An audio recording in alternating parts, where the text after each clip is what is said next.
All right, everyone, I'm Don Aaron with the Nashville Police Department. I'm going to give you a brief overview of what's taken place.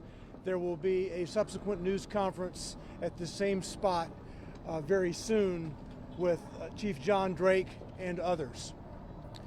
At 11:11 this morning, the Emergency Communications Center received a active shooter call, shots being fired call from Antioch High School.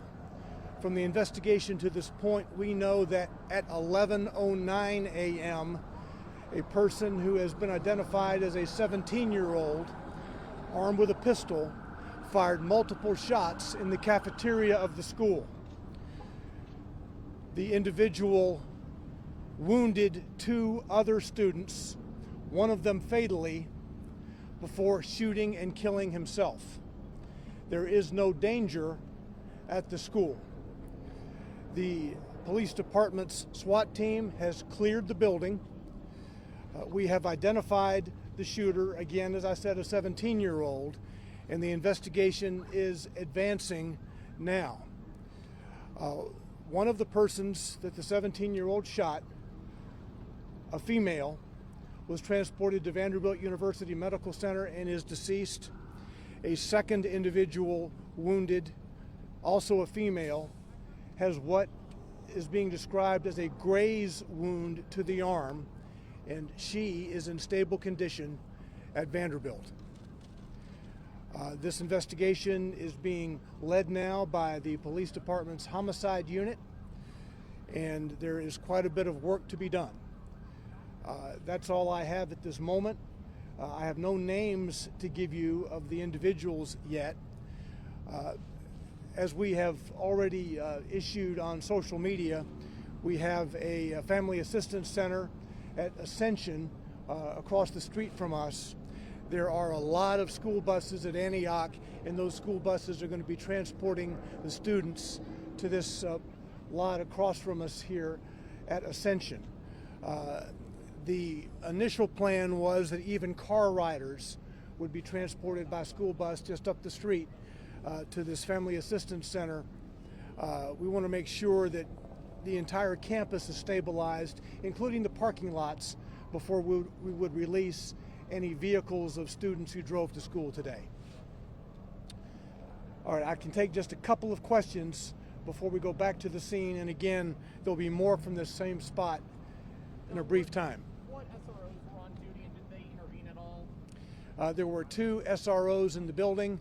They were not in the immediate vicinity of the cafeteria when this happened.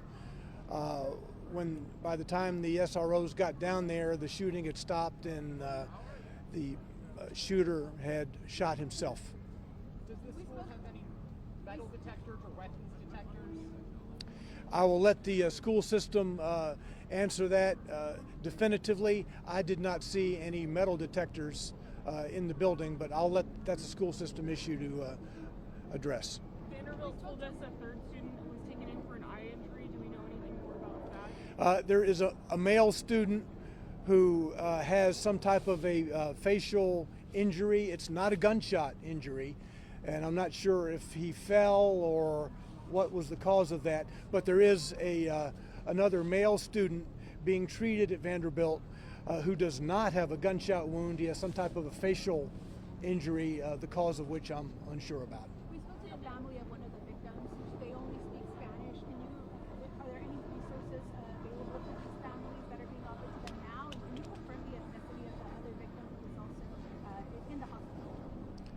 Okay, I didn't hear the last part of your question. Can you confirm the ethnicity of the victims at all? No, I can just confirm gender at this point.